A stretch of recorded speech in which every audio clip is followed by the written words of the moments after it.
یہ قیامت جو آنی ہے اس کا یعنی پروسیس کس طرح سے، شروعات کیسی ہوگی، وہ ایک لمبی گفتگو ہے. مختصراً عرض کرتا ہوں کہ آیات حضور اکرم صلی اللہ تعالیٰ علیہ وسلم کی احادیث میں جو نشانیاں بیان کی گئی ہیں اس اعتبار سے قیامت کے قریب بڑی بڑی نشانیاں آئیں گی. دجال آئے گا، دابۃ الارض آئے گا، یاجوج ماجوج نکلیں گے، پھر اس کے بعد سورج پچھم سے نکلے گا. یہ سب بڑی بڑی نشانیاں ہیں. حضرت عیسیٰ علیہ السلام کا نزول اس سے پہلے. یہ سب ہو جانے کے بعد پھر روئے زمین پر سے مسلمان ختم ہو جائیں گے. پھر ایک وقت آئے گا کہ جب سب لوگ اپنے اپنے کاموں میں مصروف ہوں گے، کوئی کسی کو پڑی نہ ہوگی. اور پھر دنیا میں سب اپنے اپنے کاموں میں اس طرح سے مصروف ہوں گے، کوئی کپڑا کاٹ رہا ہے، کوئی دودھ دوہ رہا ہے، کوئی کھیتی باڑی میں ہل چلا رہا ہے. اللہ تعالیٰ قرآن میں فرماتا ہے کہ تم دیکھو گے ان زلزلۃ الساعۃ شیء عظیم یوم ترونها تذهل كل مرضعۃ عما ارضعت وتضع كل ذات حمل حملها. اچانک ایک سور کی آواز آئے گی. وہی سور آج ہم نے تلاوت میں پڑھا ہے. اسرافیل علیہ السلام اللہ کے ایک فرشتے ہیں، ایک باجے کی شکل کی چیز وہ لے کر کھڑے ہیں. وہ بجانا شروع کریں گے. شروع میں دھیمی دھیمی آواز آئے گی اور یہ آواز بڑھتی چلی جائے گی یہاں تک کہ یہ آواز اتنی سخت ہو جائے گی کہ جو جہاں تھا وہیں کھڑا رہ جائے گا. کپڑا کاٹ رہا تھا اس کے ہاتھ سے کینچی گر گئی، جو کھیتی باڑی کر رہا تھا، ہل چلا رہا تھا، وہ وہیں کا وہیں رک جائے گا. دودھ دوہنے والا اس کا ہاتھ ویسے ہی رہ جائے گا. یہاں تک کہ حاملہ عورتوں کے پیٹ سے بچہ نکل کر گر جائے گا، جو عورتیں حمل سے ہوں گی. اور اس کے بعد پھر ایسی غشی، پھر سب پر موت طاری ہوگی اور زلزلے آئیں گے اور پوری زمین کو ہلا کر کے ختم کر دیا جائے گا. یہ قیامت ہے. سور پھونکنے پر سارے انسان جتنے روئے زمین پر ہیں سب کے سب ختم ہو جائیں گے. اس کے بعد اللہ تعالیٰ فرماتا ہے ثم نفخ فیہ اخری، پھر دوسری بار سور پھونکنے کا حکم ہوگا. لیکن کیسے؟ سور جب حضرت اسرافیل علیہ السلام پھونکیں گے، پہلے انسانوں کی موت، پھر یہاں پر جتنی مخلوقات ہیں، جنات ہیں، جانور ہیں، سب کی موت. چرند پرند تو چھوڑے، نباتات، یہ پیڑ پودوں میں کی جان ختم. چاند سورج کو جب ختم کر دیا گیا تو پھر کوئی چیز ہی نہیں. ستارے، چاند، سورج سب، بلکہ اللہ تعالیٰ کے جتنے ملائکہ ہیں، جبرائیل امین علیہ السلام سے لے کر دوسرے ایک فرشتے تک، سارے ملائکہ کو بھی موت آئے گی. سب موت کے شکار ہوں گے. اور سارے جب انتقال کر جائیں گے تو پھر بچتا کون ہے؟ صرف حضرت اسرافیل علیہ السلام جنہوں نے سور پھونکا. اب ان کو سور پھونکنے کا حکم جو تھا وہ کہا جائے گا روک دو آپ. پھر اللہ تعالی حضرت اسرافیل علیہ السلام کو بھی موت طاری کرے گا. اور روح نکالنے والا فرشتہ کون ہے؟ ملک الموت اسرائیل علیہ السلام. اب تک یہ سب کی روح نکال چکے ہوں گے اور پھر اللہ تعالی اسرائیل علیہ السلام کی بھی روح نکال دے گا. اسرائیل جو سب کی روح نکالتے ہیں ان کو بھی موت ہے. اور پھر ہم نے پڑھا کل شیء ہالک الا وجہہ، ہر شے فنا ہو جائے گی سوائے رب العالمین کے. کل من علیہا فان ویبقى وجہ ربک ذو الجلال والاکرام، جو کچھ بھی ہے سب فنا ہو جائے گا، تمہارے رب کی ذات صرف باقی رہے گی، کوئی نہیں باقی رہے گا. پھر جب مولا کی مرضی ہوگی رب تبارک و تعالیٰ دوبارہ اسرافیل علیہ السلام کو اٹھائے گا. اسرافیل علیہ السلام دوبارہ اٹھیں گے اور پھر ان سے کہا جائے گا دوبارہ سور پھونکو، پھر سے پھونکو. اب جب دوبارہ حضرت اسرافیل علیہ السلام سور پھونکیں گے تو یہ زندگی کا سور ہے. پہلے والا یہ نفخہ اولا اس کو کہتے ہیں، وہ موت کا تھا، اور نفخہ ثانیہ حیات کا ہے، زندگی کا ہے. اب رب تعالیٰ نے جو وعدہ فرمایا تھا کہ ہم تمہیں موت کے بعد دوبارہ اٹھائیں گے، یہ وعدہ اس وقت پورا ہوگا.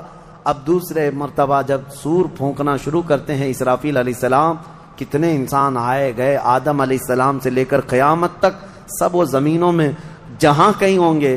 کسی کو جلا کر ختم کر دیا گیا ہو، کسی کو جانور کھا گیا ہو، کسی کو پانی میں ختم کر دیا ہو، کسی بھی طرح سے، لیکن مولا تعالیٰ سب کو اٹھانے والا ہے.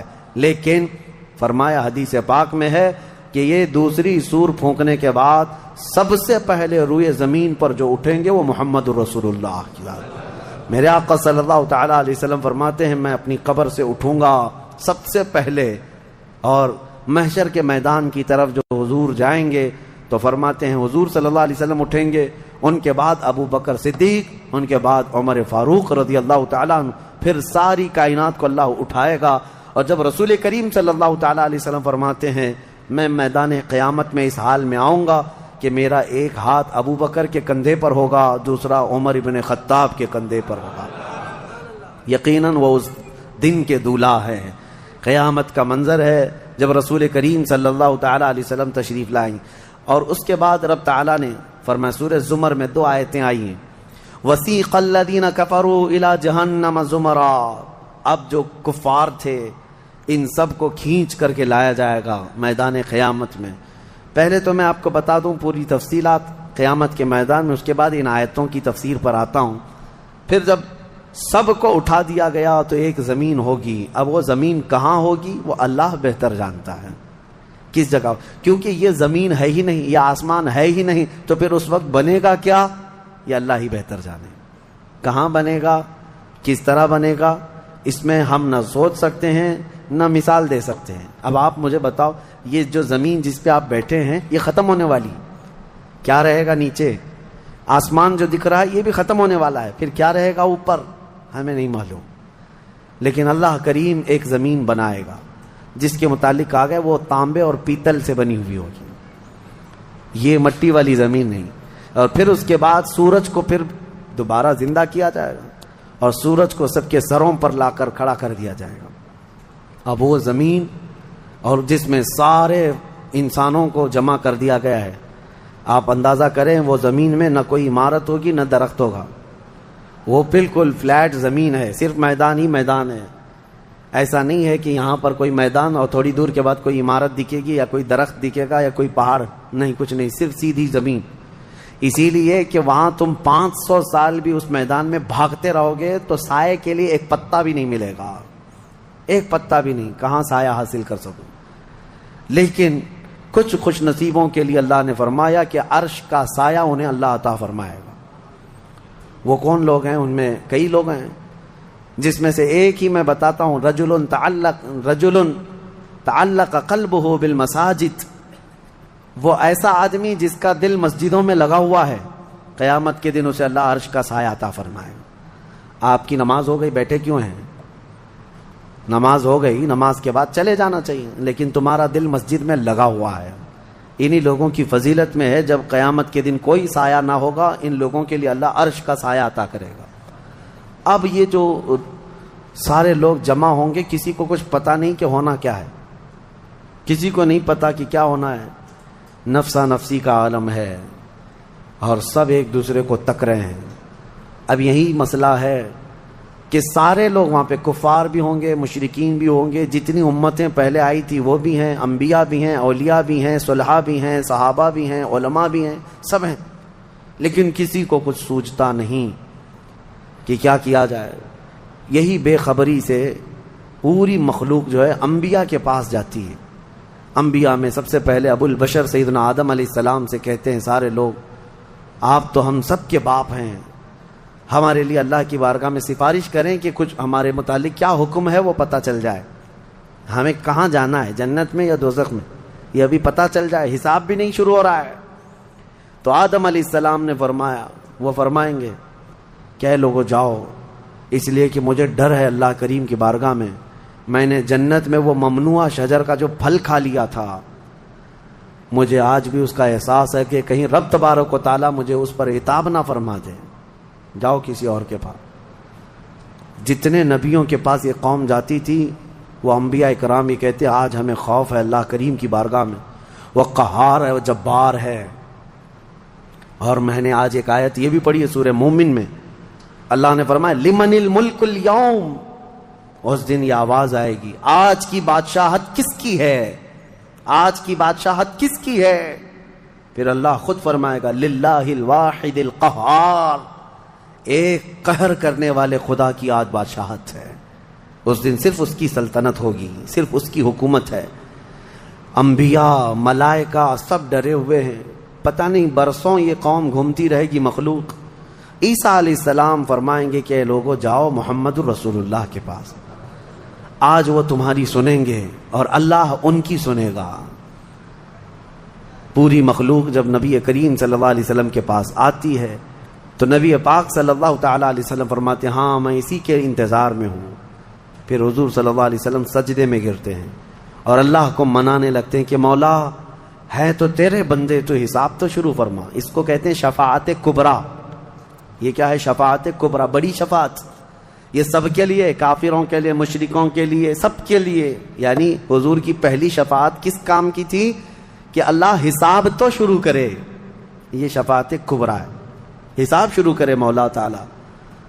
ساری انسانیت کے لیے حضور جب سجدے میں گرتے ہیں اللہ کریم فرماتا ہے ارفع رأسک یا محمد۔ حضور نے یہ فرمایا ہے کہ اس دن میں سجدے میں ایسی ثنا اور ایسی حمد بیان کروں گا اللہ کی جو آج تک کسی نے نہیں بیان کی ہوگی، اور اسی دن مجھے اللہ وہ تلقین بھی فرمائے گا۔ اور جب حضور ثنا کر رہے ہوں گے اللہ فرماتا ہے ارفع رأسک یا محمد، اے محمد صلی اللہ علیہ وسلم اپنا سر اٹھائیے، آپ مانگیے آپ کو دیا جائے گا، آپ پوچھئے آپ کو جواب دیا جائے گا۔ یہ پہلا سوال ہے اللہ کی بارگاہ میں قیامت کے دن، اور پہلا جواب ہے، باقی کسی بندے کو کوئی جواب نہیں تھا۔ اللہ کی بارگاہ میں حضور نے جب یہ عرض کیا تو رب تعالیٰ فرماتا ہے ملائکہ کو جس کی ڈیوٹی تھی، جس کا کام تھا کہ میدان قیامت میں میزان عمل لگا دیا جائے، حساب و کتاب ہوں، سب کے نامہ اعمال ان کے ہاتھوں میں دیے جائیں، سب کو پڑھنے کا حکم دیا جائے۔ اب حساب کا آرڈر آ گیا، حکم آ گیا، تو لوگ تھوڑی راحت کی سانس لیتے ہیں کہ چلو حساب شروع ہونے والا ہے، لیکن ابھی اتنا آسان نہیں ہے، اتنا آسان نہیں۔ اب فرشتے لا رہے ہیں سب کے اعمال نامے۔ لوگوں کو ایسا لگتا ہے اعمال نامہ یہ 4 پنے کا ہوگا، ہاں جیسے ایگزام پیپر میں فل شیٹ A4 سائز کی شیٹ لے کر کے بیٹھتے ہیں۔ قرآن میں تو اللہ تعالیٰ نے فرمایا کہ جب نامہ اعمال فرشتے لے کر کے آئیں گے تو کتنے ہوں گے پتہ ہے؟ تمہاری نظر جہاں تک جاتی ہوگی وہاں تک صرف کتابیں تمہاری ہوں گی، صرف تمہاری کتابیں فرشتے لاد کر کے لا رہے ہوں گے۔ اس میں سب لکھا ہوگا، زندگی میں جتنی مرتبہ باتیں کیا تھا، جو کچھ بھی کیا تھا، سب ڈیٹیل ہوگا۔ اور ہر آدمی وہاں پکار کر کے کیا کہتا ہے؟ ما لی ھذا الکتاب لا یغادر صغیرۃ ولا کبیرۃ الا احصاها۔ اے اللہ تو کیسی کتاب بنا دیا، اس میں چھوٹی چیز بھی نہیں چھوڑی گئی، بڑی چیز بھی نہیں چھوڑی گئی، سب لکھ دیا گیا ہے۔ اور پھر لا کر کے تھما دیا جائے گا۔ یہ پہلی علامت ہے کہ جس کے سیدھے ہاتھ میں اس کے نامہ اعمال پکڑا دیے جائیں گے، فرمایا گیا اس کے لیے وہیں سے ہلکا پن بشارت ہے کہ آسانی ہوگی، اور جس کے بائیں ہاتھ میں فرشتوں نے پکڑا دیا تو سمجھ لو کہ اب لمبا اس کا وقت جانے والا ہے، حساب سخت ہونے والا ہے۔ یہ تو صرف پڑھ کے سنانا ہے، اور اس کے بعد پھر پکڑ ہوگی کسی کام پر۔ یہ تو نے کیوں کیا تھا، اس کی وجہ بتا۔ یہ تو نے کیوں کھایا تھا، اس کی وجہ بتا۔ اس کے ساتھ ایسا کیوں کیا تھا، اس کا سبب بتا۔ صرف پڑھ کر کے سنانا نہیں ہے، جو کیا تھا اس کی وجہ بتانا ہے۔ اور جب وجہ کچھ نہ ہوگی حکم آ جائے گا کہ انہیں اوندھے منہ کھینچ کر کے دوزخ کی طرف لے جائیں۔ یہ قیامت کے دن ہو رہا ہے۔ اب یہاں پر ایک دوسری شفاعت ہے میرے آقا صلی اللہ علیہ وسلم۔ اب یہ جو شفاعت ہے یہ خاص امت محمدیہ کے لیے۔ ایک شفاعت حضور نے فرمائی سارے انسانوں کا حساب شروع ہو جائے۔ جب حساب شروع ہو گیا تو حضور صلی اللہ تعالیٰ علیہ وسلم پھر سجدہ کرتے ہیں اللہ کی بارگاہ میں۔ اللہ فرماتا ہے محبوب سر اٹھائیں، پوچھیں آپ کو دیا جائے گا۔ حضور عرض کرتے ہیں مولا میری امت کی بخشش آسان فرما دے، میری امت کا حساب آسان فرما دے۔ اب حضور کو اختیار دیا جائے گا، حضور کی یہ بھولی بھالی امت جہاں جہاں ہوگی حضور صلی اللہ علیہ وسلم فرماتے ہیں میں ان کو دور سے پہچان رہا ہوں گا۔ دیکھو میرے عزیزوں، بھرا مجمع ہے، کتنی امتیں ہیں۔ ایک صحابی نے پوچھا یا رسول اللہ ہم کو آپ قیامت میں پہچانیں گے؟ حضور نے فرمایا یقیناً پہچانوں گا۔ کیسے؟ حضور فرماتے ہیں زندگی میں تم جو وضو کرتے تھے، یہ جو اعضائے وضو ہیں چہرہ اور ہاتھ، حضور فرماتے ہیں قیامت کے دن یہ سورج کی طرح چمک رہے ہوں گے، اور اسی چمک سے میں پہچان لوں گا یہ میری امت ہے، جس کے ہاتھ چہرے چمک رہے ہوں۔ جو وضو ہی نہیں کرتا اس کا کیا چمکے گا؟ لیکن حضور صلی اللہ تعالیٰ علیہ وسلم نے حدیث پاک ہے یہ وضو کے اعضاء کی چمک سے حضور اپنی امت کو پہچان لیں گے، فلاں میرا امتی ہے، فلاں میرا امتی ہے۔